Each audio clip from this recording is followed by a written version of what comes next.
Art-centric podcast with Rafi and Klee. Hola, you amazing artist. It's Rafi. And Klee.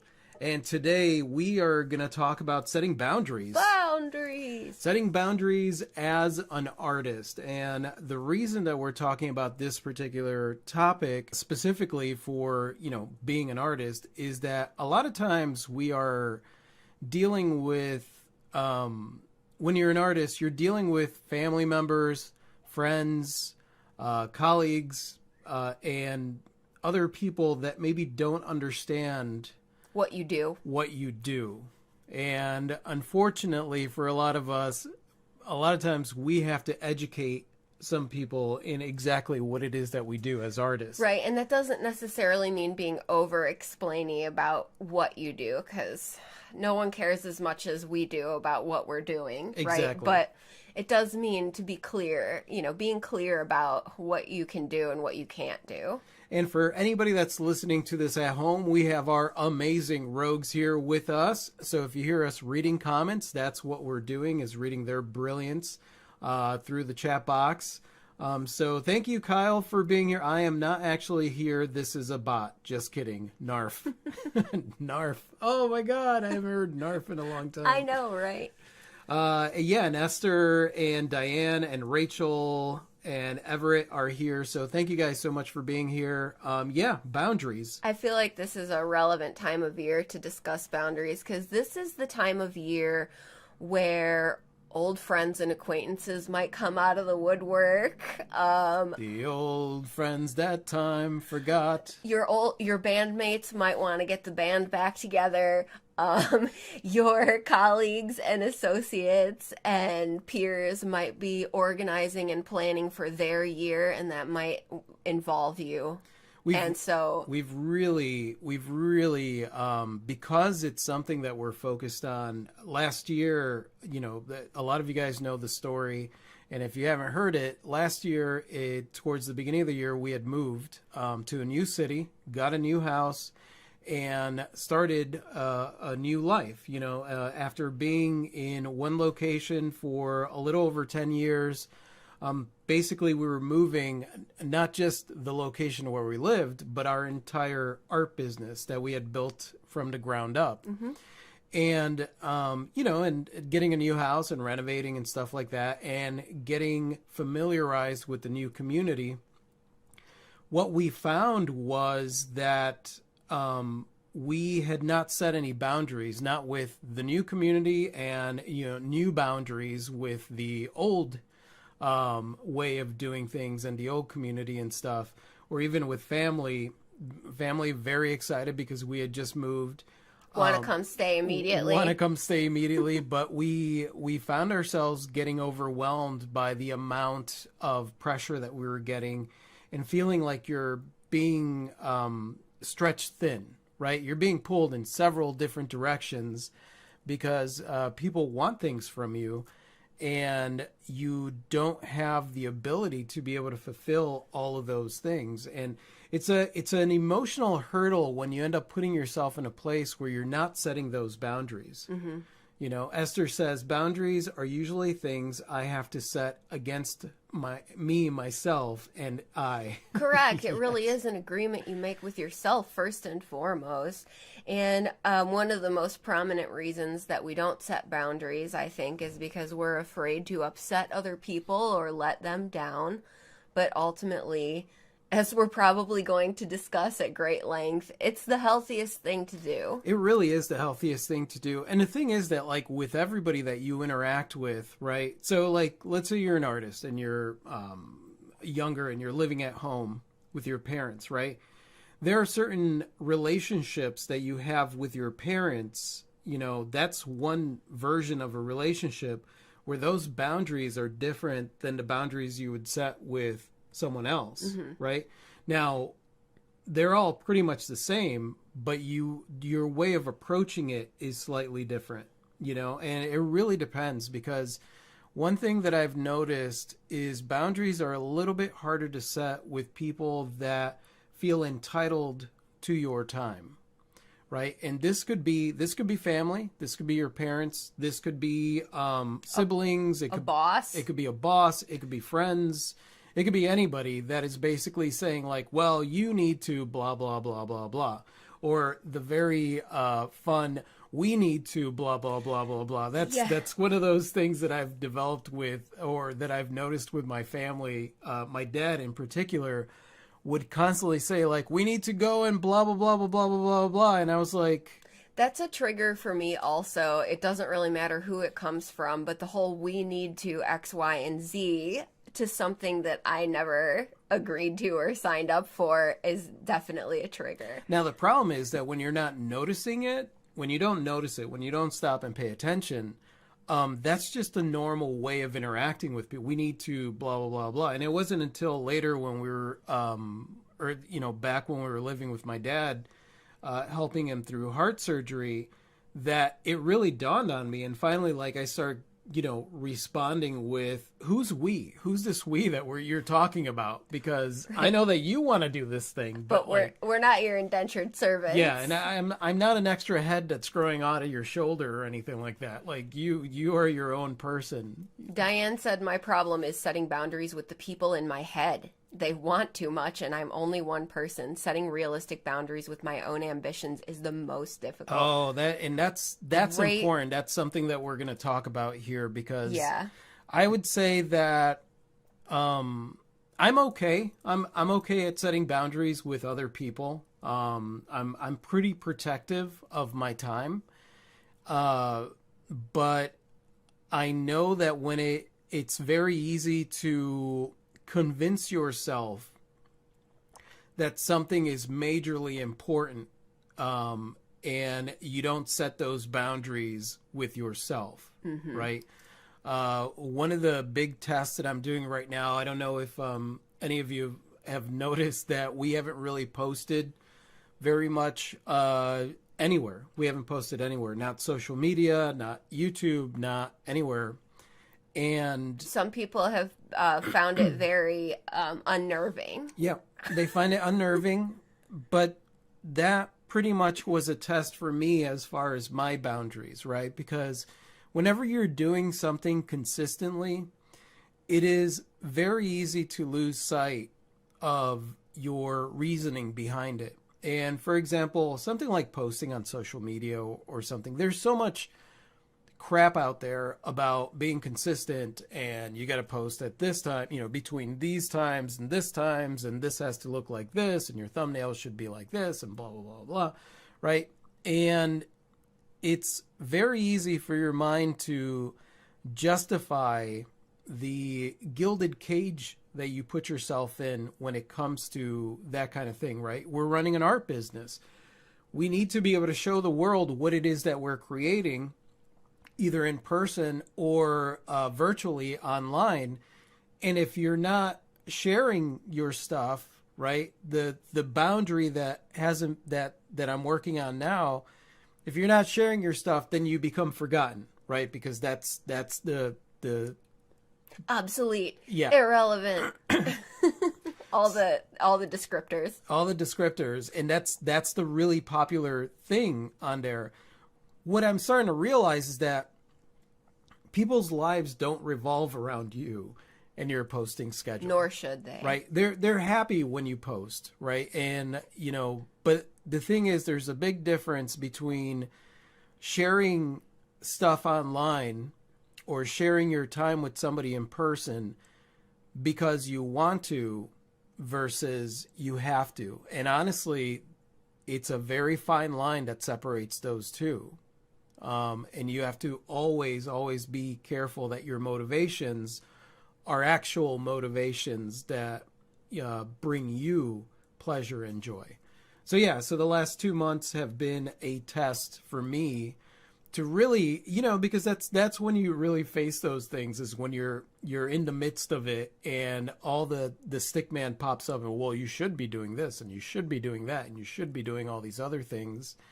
But yeah, it's kind of like setting that boundary and saying, like, I'm not going to work on this until this happens, and then really trying to stick with that boundary. Mm-hmm. Really trying to stick with that. But that's one version of dealing with boundaries with yourself. Most definitely. Diane also said, boundaries are something I've learned to set with other people, but it's an uncomfortable place sometimes. It can feel confrontational. Yes. Definitely it can. Most definitely. And that has to do with the fact that like again, you know, you're going to be different with your boundaries that you set with your parents versus your kids and your friends and your best friend and your bandmates and your, you know, other artists and stuff like that. It's still the same boundary. The relationship is different, right? Because essentially when you are friends with somebody or anything, your relationship with somebody else is a matter of training. It's almost like training back and forth, right? You kind of train this person to behave the way that they behave with you. And, you know, if they're a complete jerkwad, that's because you've allowed that transaction to happen. If they take up your time, that's because you've allowed that relationship to happen. And so like, then you step in and you're like, okay, well, I got to set some boundaries.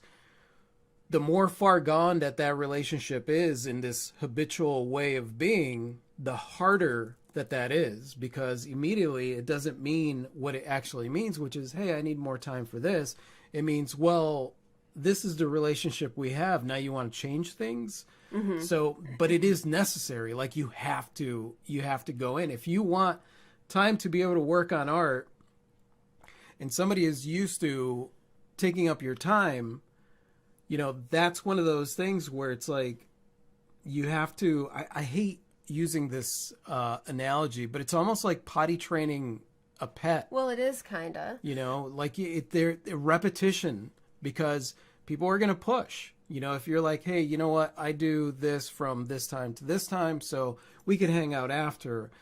That time is going to come around. They're going to, you know, it's almost like pushing at that boundary to see what they could get away with. It's just the way that relationships are, especially if you've just set a new boundary that is the opposite of what they're used to. Mm-hmm. You know. So there's two sides of that coin, right? They either think they know you really well, and so they can kind of push at those boundaries, or they don't know you at all, and so they just don't know anything about what you do, and it's establishing. And there's a couple of pitfalls either way. So one is like, you just want to ghost, right? You don't know what to say in response. You don't want to come across like a jerk face. You don't want to let somebody down. So the easiest thing to do is ghost or avoid responding. But I've found, as someone who's working on this in real time, ghosting is actually the worst thing you can do for yourself, because then it just like lingers in the brain jar, and then it builds up, and then you find yourself having imaginary confrontations. So ghosting is not the answer. And what I've also learned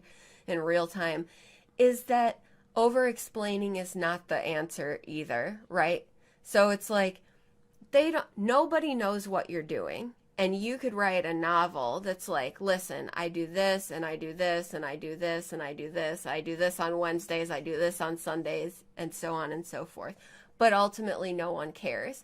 So I think it's a good practice to be concise also, and to just be willing to say, like, I'm sorry, I can't make it to that, or I'm sorry, I can't commit to that. Most people aren't going to press you as far as why. But I think it's important to understand that no one knows what you're doing. And I think that's important for two reasons.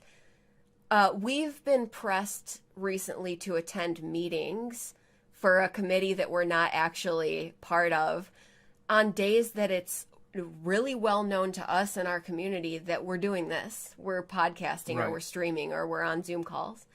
And while we've relayed this a handful of times, I don't actually expect anyone to remember that. So it's easy to get mad and feel like, well, you know that I blah, blah, blah, blah, blah on Wednesdays and Sundays. But in reality, everyone's living their lives and they don't remember or know what you have going on. And that's where reiteration comes in. Like, you do have to reiterate, you know. Yeah. And really, the way that I've set it up for myself is the reiteration part is more for me, right? To really stand in my own footing and tell somebody, like, no, this is my time for, you know, like, let's say that, for example, a very common one is, having time to create art, right? And saying like, no, this is, you know, hey, could we go to blah, blah, blah? And they've asked you 50 times, and in your brain, your response, you get angry because you're like, I already told you 2:00, that's when I'm working on blah, blah, blah. And you want to get mad, and realizing that like people just don't care. So it's like, no, that's my work time. I'll be in the studio for 2 hours. Oh, come on, man. It's like, dude, 2 hours. That's it. You want to wait till after, or, you know, whatever. And really it's just kind of setting that boundary. And like Clee said, you don't have to make excuses for it. No. You know, if you come at me and you're like, hey, I sent you an email, and I'm like, I respond to emails between noon and 1:00. Yeah. Right. And that doesn't necessarily happen very often, but on rare occasion, I've had someone get disagreeable about the response time for like Messenger, if you will. And I try to make it known, like, I don't check Messenger very often. Like, there's much better ways to get a hold of me. And that's one of those ways that you set those boundaries with social, because Diane says, I lose my joy when it comes to social media, too much to keep track of. And again, that's one of those things, Diane, where you set those boundaries with that. You know, my boundary is this, like, I very rarely check messages on social media. If you want to contact me, I have a website. Especially if it's go to my time website. sensitive. Yeah, go to my website, because emails are something that I check daily. I don't have time to Check your DM box on every single DM box on social media every single day. Like, that's just a lot of work. So until I figure out a way to automate that and make that a lot simpler, it's just not going to happen. And so, like, you know, you got to set boundaries, because there's only one of you. You know, there's only one of you. So, like, you can't do everything for everyone. You just can't. You can't respond on point every single time. You can't. You have to be willing to set those boundaries, for yourself to begin with, right? These are my boundaries when it comes to this. These are my boundaries when it comes to that. This is my boundary when it comes to people, certain people. There are certain people that you want to set specific boundaries with, right? Based on your friendship with them and personality and all that stuff. Especially the ones that know you well enough to use tactics against you, which I want to talk about here in a minute. Or we can talk about it right now. We can talk about it. Let's get to Diane. She said, you're so right. I've been struggling with replying to people on social media, too much to plow through, and I have things to create. Yeah, you got to set those boundaries. When it comes to email, that was the biggest one for me, because I get emails from artists asking questions because they've watched the YouTube channel. I get emails from spam emails. I get emails from the website. We get emails from customers that buy stuff. We get emails from people that are interested in commissioning a thing. We get emails from different people that want us to join associations, or they want us to speak somewhere, or be part of an event, or donate art. Yeah. So like my inbox is constantly flowing in, and I had to set boundaries, because like I realized that like I was checking it in the morning, I was checking it in the afternoon, I was checking it, you know, before lunch, after lunch, I was checking it before going to bed. And like you can't allow yourself to be run by something. You're the one running it. I'm the one running my business and my email stuff. So like you got to be okay with whatever boundary you set. And like you said, you know, you're the one setting that boundary for yourself. So, like, you got to stick with it if you expect anybody else to stick with it. Yeah, most definitely. And 99% of the time, you're going to have to repeat yourself. And I think the thing that I told myself... Over and over, you're going to have to repeat yourself. Yeah. And the thing that I've been telling myself, because I've found myself frustrated in these kinds of situations where people are pushing at boundaries... Recently I was working, I'm working on the community website. So for anybody that's listening to this, if you haven't checked it out, the rogueartistcommunity.com website is up and running, and it looks amazing. And a bunch of our amazing rogues have gone there, and they're there with us. but it was a behemoth of a site. Oh, yeah. And so, like, I literally spent day after day for a month, and I'm still working on it, but, like, I spent all that time working on the site Morning to night.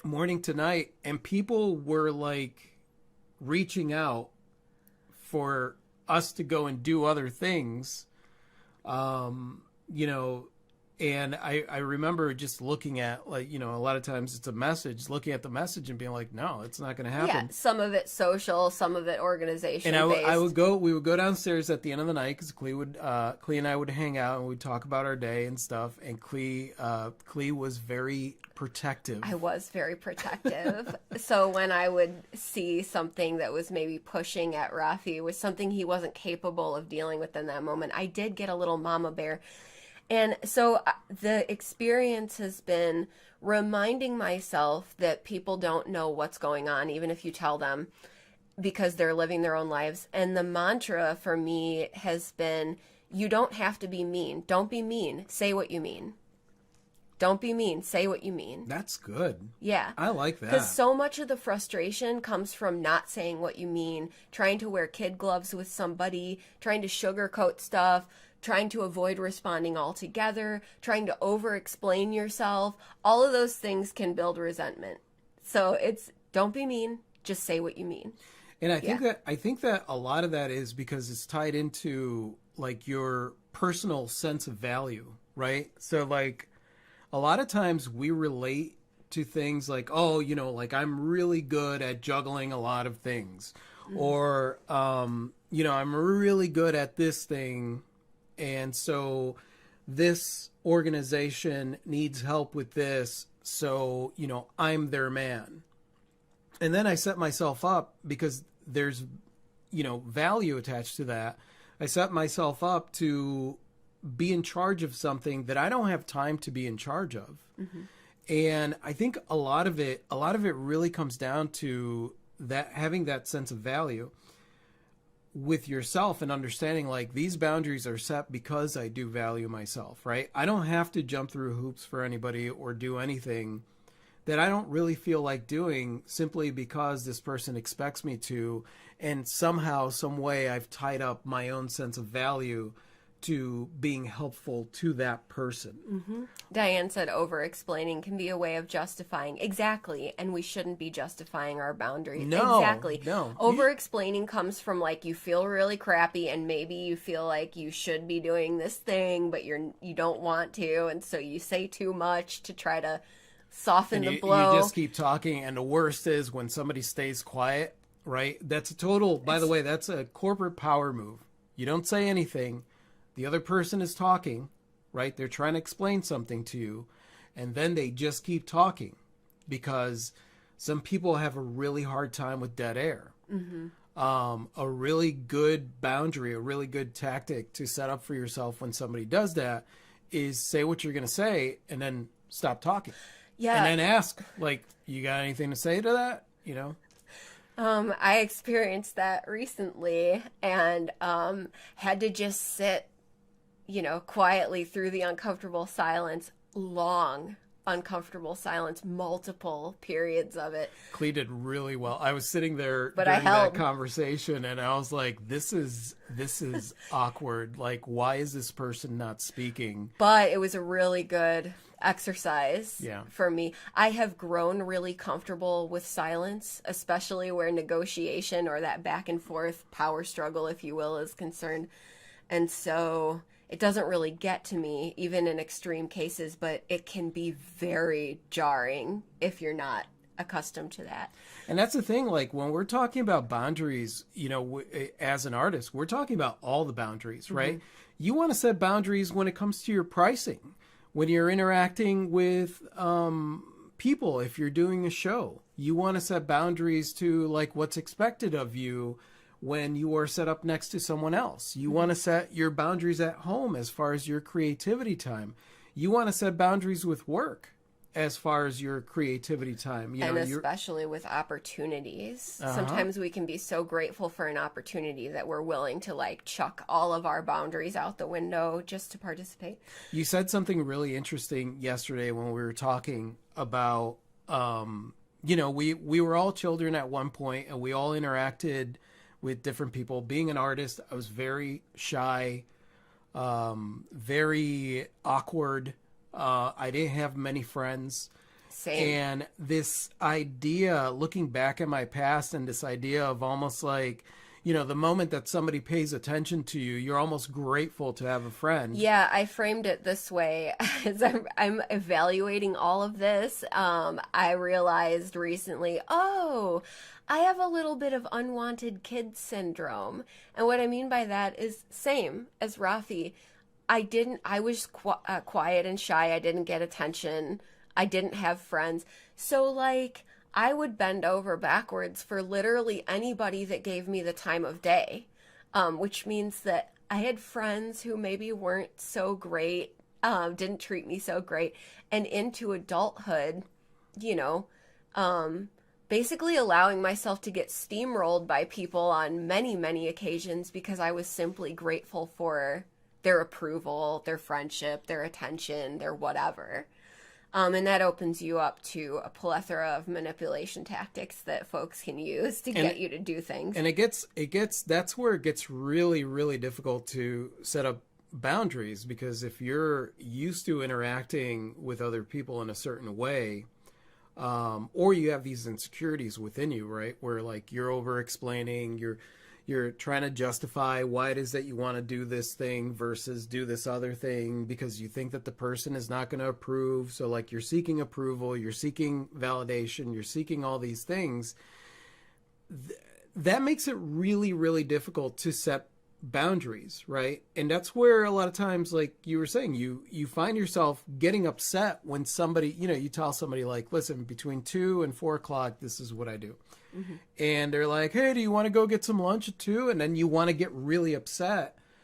But that's only because, you know, we from that place of insecurity, you want things to be easy. When you don't care, you're like, no, I don't want to go get lunch. It's my art time. You know, like that's it. You don't even get angry about it. You're just very direct and like, no, we could go later, but not right now. Right. Say what you mean. It's actually pretty easy to set boundaries. The difficult thing is maintaining them. And that's maintaining them is, again, you know, like potty training a puppy. You know, you don't have to be mean.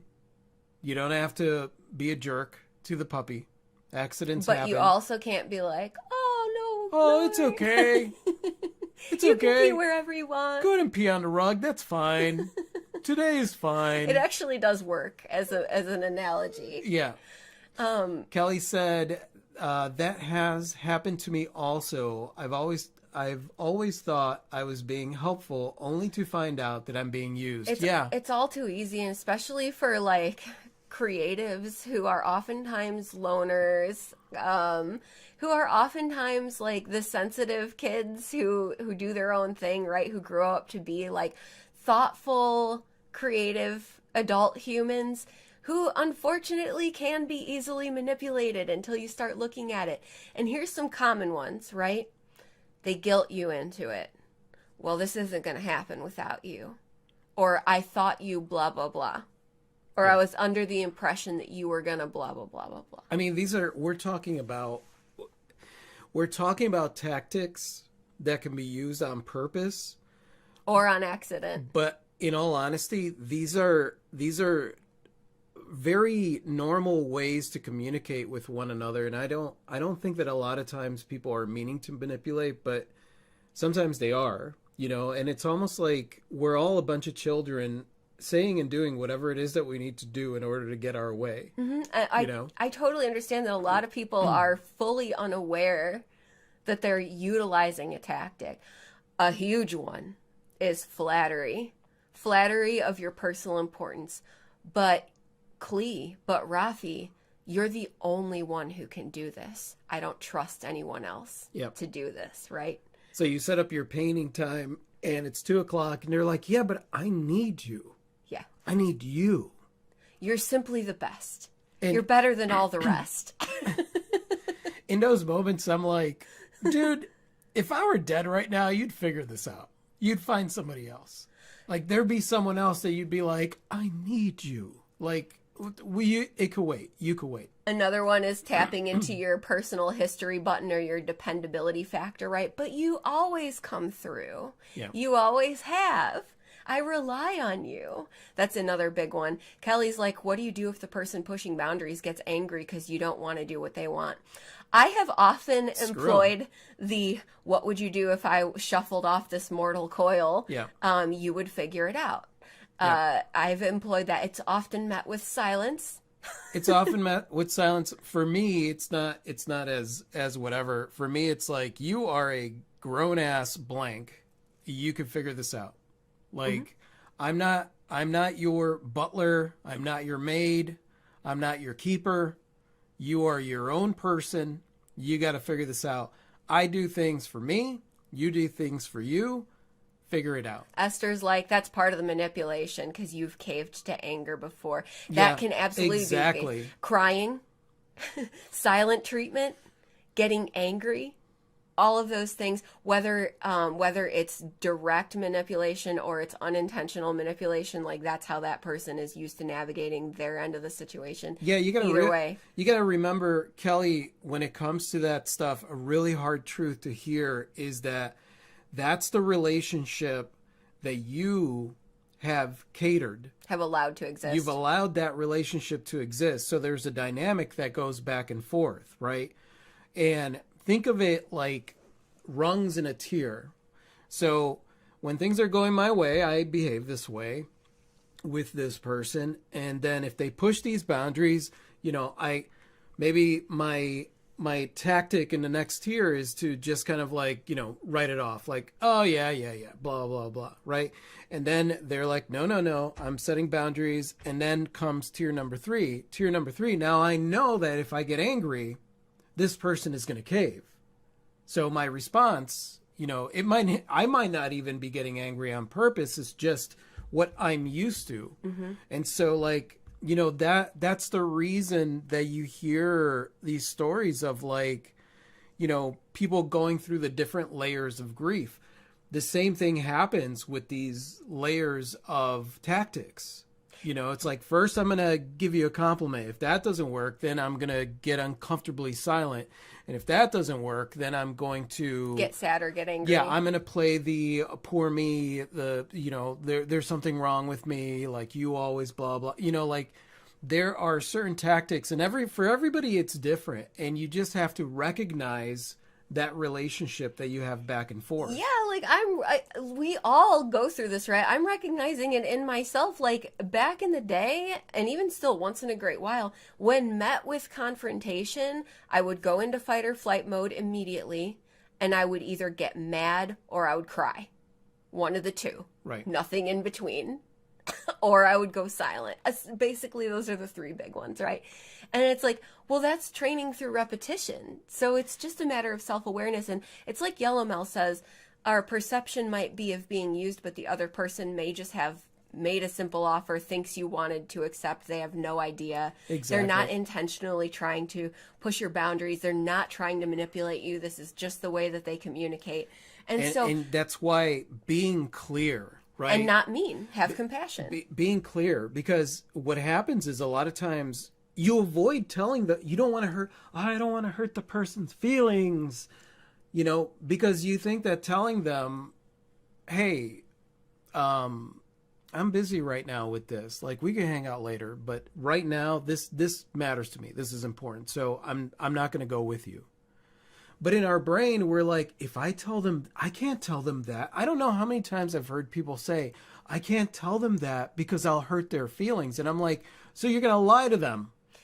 You're just going to lie to them, which sets up the next dynamic, right? Because instead of telling them, no, I'm busy 2:00, that's when I work on my art. You're like, oh, you know what? I'm not feeling good. Oh, I'm not whatever. So essentially what you're telling that person is like, okay, they're not feeling good, but if they were, they would go, right? You're not setting a clear boundary. And that's what happens to us when we are afraid to say something simply because we might hurt somebody's feelings. And I'm like, so you're willing to lie to that person instead of just telling them the truth. Prime example. So-and-so is like, we need you to attend the meeting on Tuesday, and you're like, ooh, sorry, I can't. I have a graduation party to go to. Silence. 30 minutes later, no problem, we've moved the meeting to Thursday so that you can attend. Exactly. When really, you should have been just like, no, I don't want to. No. It doesn't matter what day it is. You don't have to say that last part. But like being unclear can really get you into situations. Think of how many times, instead of just saying, I don't feel like going, You make up some shit. you make up some stuff, and then they change it around, and then you end up having to go anyway. You know, like, think of how many times. So if that's ever happened to you, I feel like it's happened to everyone. then you just weren't being honest, you know, and for whatever reason you weren't being honest. And honestly, the nitty gritty of figuring this stuff out is getting to that point. Like, why wasn't I just honest?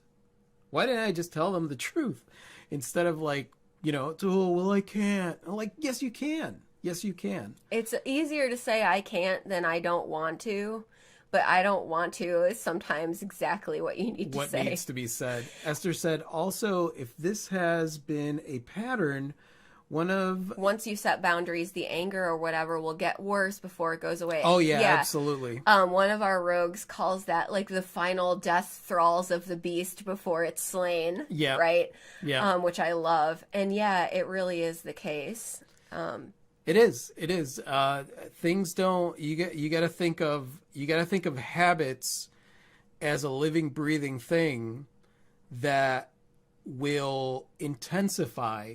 Right, bad habits intensify before you let go of them, and it's when they're dying off that like they want. You know, it's almost like the way that I see it.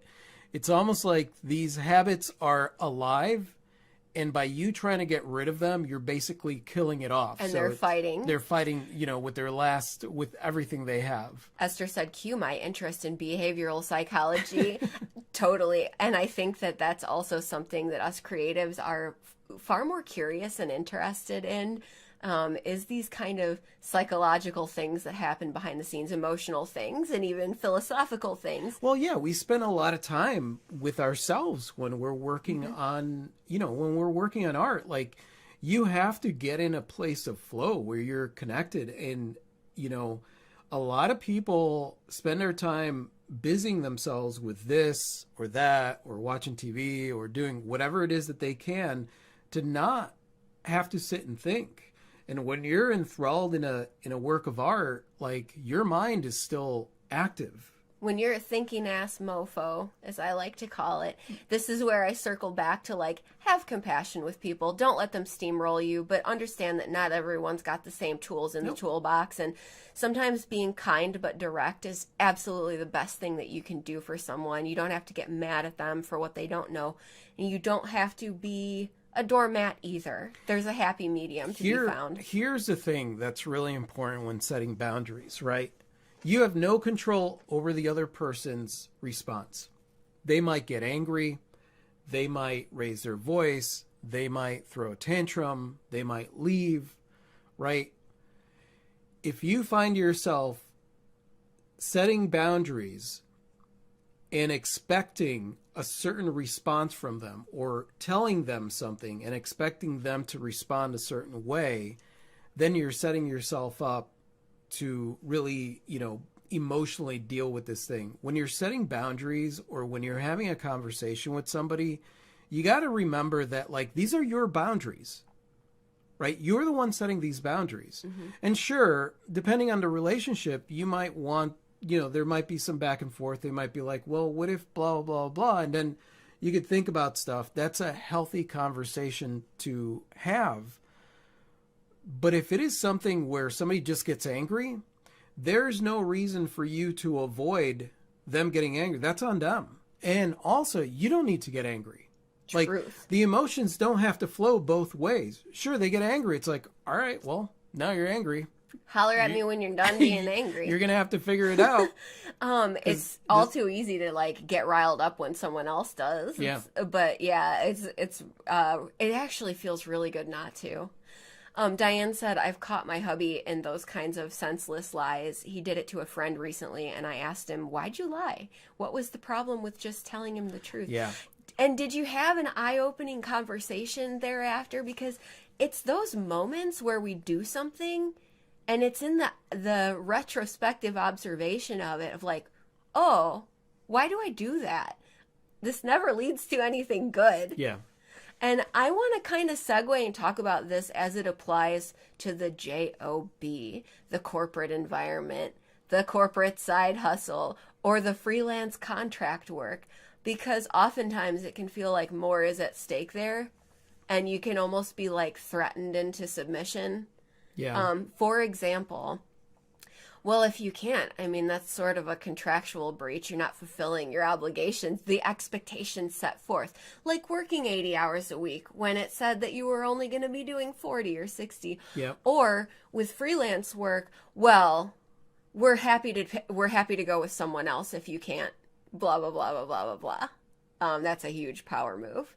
And sometimes it's like, well, good on you then. Go with someone else. And sometimes it's like, well, I can do this if you can blah, blah, blah, blah, blah. Yeah. And so it's like maintaining your boundaries while being able to negotiate fairness for all parties is tricky. Well, I mean, having boundaries and negotiation go hand in hand. Mm-hmm.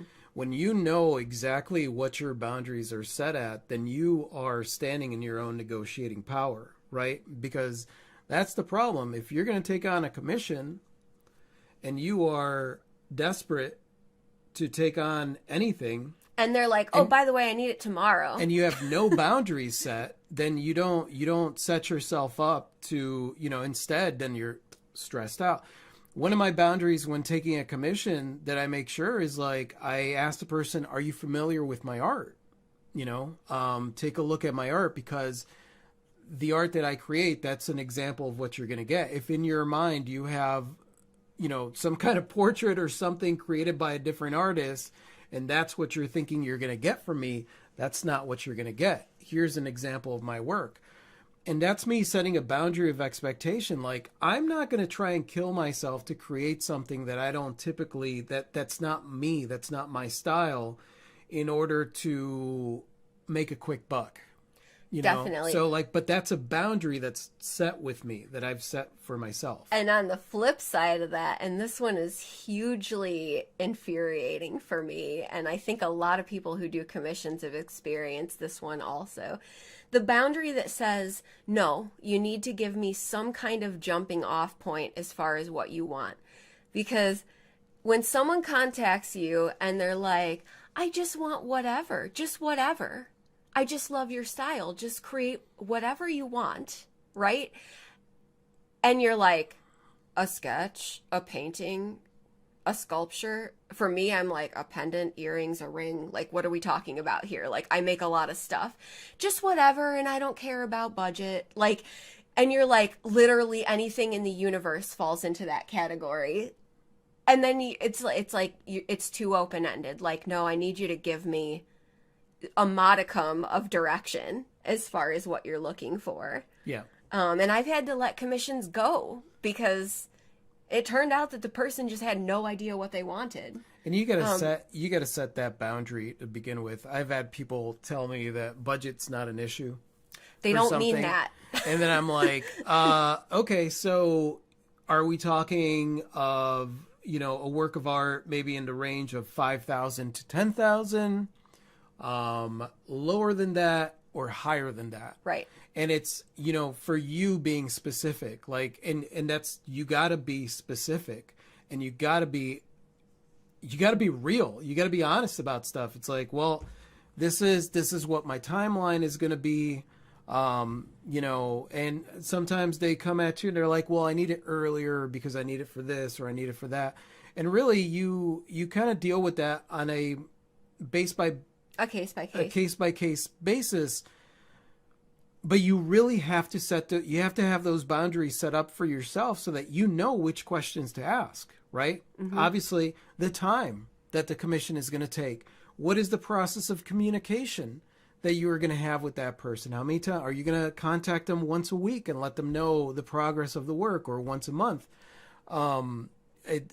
How much? What is the budget? How many times are they going to be allowed to say, I really don't like that, and maybe change the design? Mm-hmm. And if so, are you going to charge them for that? Like, all of these things are things that you think about when you start setting boundaries in the way that you do your business or the way that you interact with other people.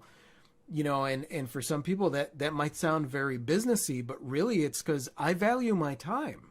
I don't have time to do 100 back and to forth do 100 emails. back and forth emails with you. Yeah. I just don't. Like, I want to know what's going on now, because I don't have that time to spend figuring stuff out. And you're right. That is on us to be like, here's how it works, Yeah. right? And to help someone through that process to some extent. And I've had it go the other way where it's like, okay, well, let's just refine this a little bit. And refining is always part of the process.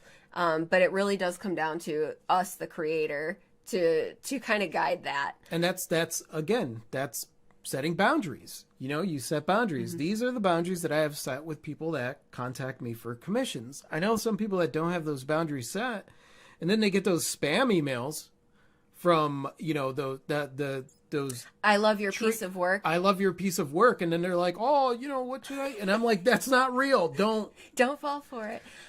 Diane said someone asked me if I could draw a sloth. A sloth? Where on my website or social media do you see sloths? Well, I won't do something so far out of my zone. Right, if sloths were in your wheelhouse, you'd be all over it, Yeah. right? Kelly's like, I would draw a sloth. It depends They're on what- adorable. I know, they're adorable. They are adorable. I probably would. I have taken, you know, and it's funny because it's not really the subject matter. I think for me, it really has a lot to do with what my style is.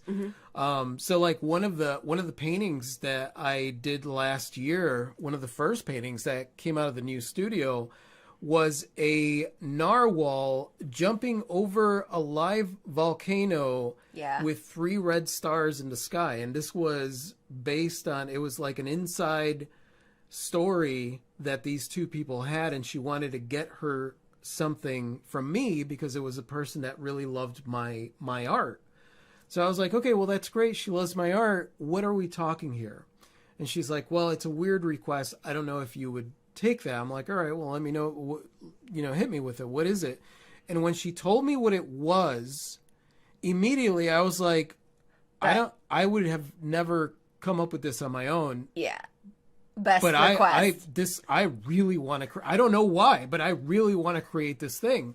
So like, you know, it really is person by person. If somebody came to me and said, could I don't know, a sloth, maybe I would challenge myself to do it because sloths are cute, like Kelly said. But then again, it also depends on where I'm at with my commissions list. If it's something where I'm like, you know what, I know a really great art. First off, I would tell them, you've seen my work. Do you see my work? Do you see my style? How I create things? I use a lot of texture and stuff. The sloth may not look like a sloth because I've never done one. So if you're willing to take that, then great. And willing to wait, like you just said. Sometimes it's just the wrong time. I had someone contact me during the holiday rush, like, could you make this thing? And I was like, oh, that's going to take me some time because it's something that's outside of my wheelhouse but is doable. And I was like, if you need it for the holidays, then I'm sorry. But if you can wait until the spring, then I would be happy to experiment and Yep. see what my version of that looks like. I think that this is the reason that a lot of people have a really hard time taking commissions, because I know that that's a very common conversation that artists have, that, you know, well, I don't take commissions because they're too stressful. And the truth is that, like, commissions have always allowed me to push outside of my own comfort zones. So, like, I always welcome the challenge. But I also have my boundaries set. There's a lot of commissions that I've said no to because I'm like, no, I'm not going to spend my time working on this thing that that doesn't make me feel good, or That's doesn't, like a really grim. and not mood to say that there's anything wrong with that, but like my style of art is something where it's like, you know, it's overcoming. It's you know, there's a lot of light and empowerment involved. I remember being approached by somebody who said that they wanted a painting in my splatter style of somebody shooting their brains out, and I was like, no. Never gonna happen. That's where I looked at it. I pointed at my work. We had a big exhibition going on, and I pointed at my work and I was like, does anything in here look anything or feel like that kind of work? He's like, yeah, but your stuff is so cool. I'm like, listen. Then they came at you with, well, money's not an issue. Yeah, I'll money's pay not an anything issue. for it. I'll pay anything for it. And I was like, yeah, dude, no. If you want, I could recommend some artists that's their jam. That's what they would take on. But me personally, like, I'm just not there. That's not what I want to do. But that's because I have boundaries, right? So there are commissions that I'm willing to take, plenty of commissions. But there are commissions that, like, I'm not going to sit there and stress out over this thing. Like, I'm not going to take on commissions that stress me out.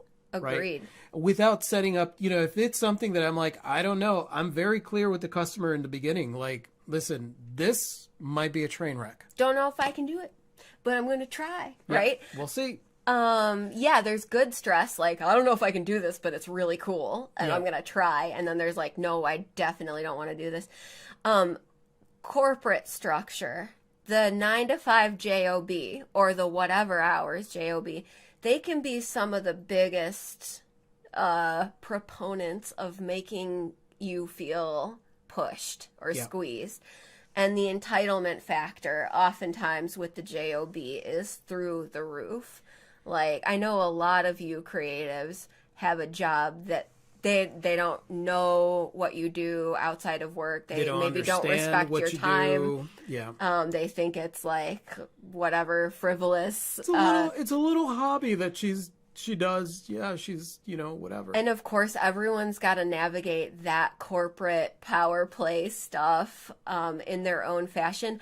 I have straight up quit jobs because they didn't respect my boundaries. I've quit a lot of jobs that didn't respect my boundaries, regardless of what those boundaries were. Sometimes it's best to just walk away. Sometimes I've tried to have, the conversation of like, this is what I need.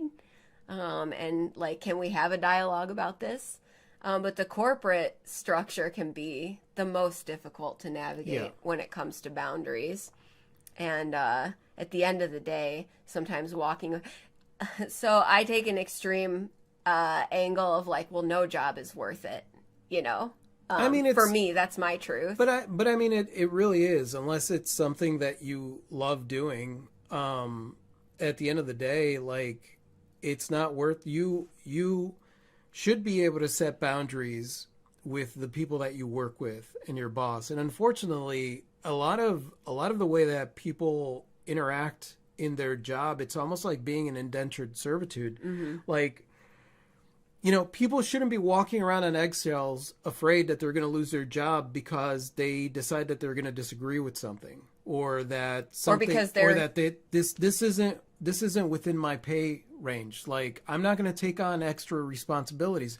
I'm not going to work unpaid overtime for your business to be successful. I'm going to come here and I'm going to do my job, but don't expect me to do anything extra without compensation. That's how a job works. Yeah. But that's not the norm.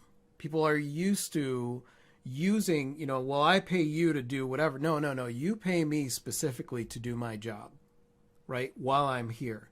You don't pay me to take work home, and you don't pay me to do, and I stand very firm in that because of the fact that in my corporate life, I did all those. I took work home. I cared too much. I worked 80 hours a week. You worried about stuff. I worried about stuff, and it's just not worth it.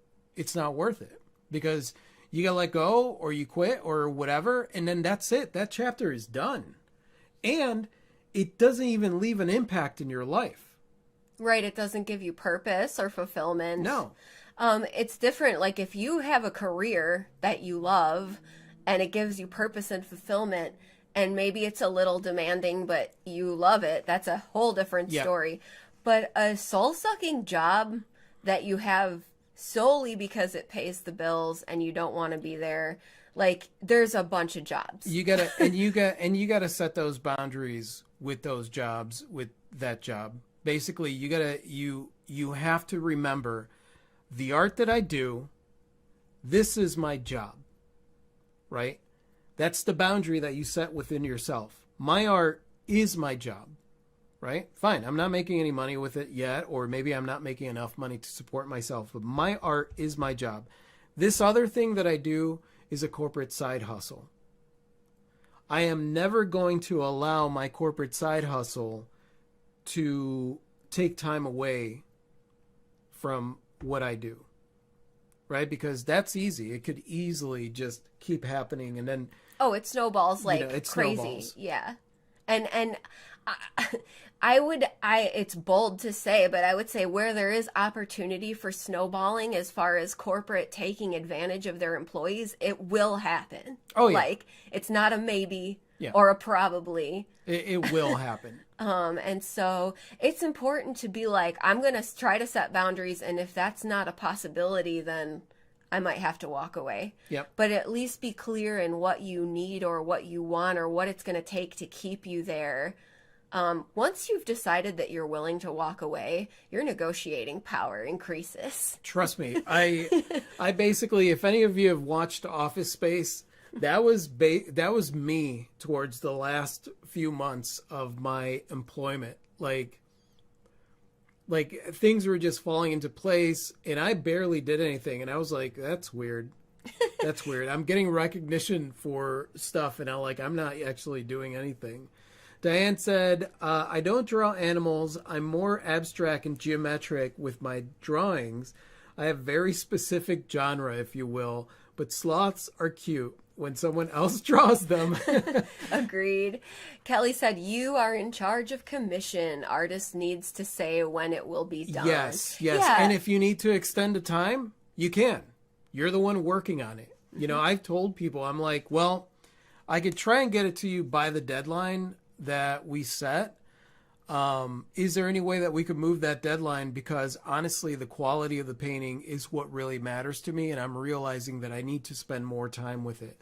And no one has ever right? said, no, just get it done fast. I don't care about quality. I'll take the shittier work faster. Yeah. No one wants that. Yeah. It really is up to us as the artists to build the framework of the commission. Yeah. Every part of it. Every part of and it. I acknowledge that when a commission goes sideways, like if there's a failure to communicate, it's on me. What we have here is a failure to communicate. And you know, sometimes a client is hard to work with, and maybe you're just not compatible with a client. You know, that can happen too. But I usually let those kind of just fade into oblivion. Yeah. Yeah, sometimes sometimes both parties realize like, oh, we're just gonna. I don't want to work with you. And that's cool too. But yeah, I have made note of times where I failed to set up parameters and it bit me in the arse later. You know. But we get better as we go. Yep. Kelly said, unless you're like me that gets most of commissions from people seeing my art hanging at my side hustle, Yes. which is hella lucrative. I mean, that is an awesome move.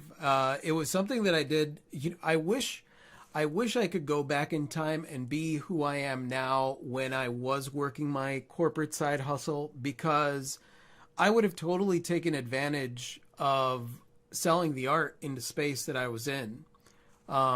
Unfortunately, I wasn't. I was very insecure, and my job was to jump through hoops. Anyone who's read the Rogue Artist Survival Guide knows the story of when you did try to show your art. Yeah, it wasn't good. I was a different person back then. Yeah, well, we all grow. Diane said, I've stayed at jobs when I should have walked away, and they don't respect you for the sacrifice. Your boundaries are not their problem. You are expected to not have personal boundaries. Yep. Yeah, that's a toxic work environment, and it's really unfortunate that so many of those work environments are that way, and that it's just become the norm, and that like, if you don't have a life outside of your job, if you only pretty much have time for your job, your domestic arts, right, taking care of your family and household and sleeping, like, that's not a good work arrangement, but it's become the norm to have to give so much more than you get in return in the corporate world. And that's not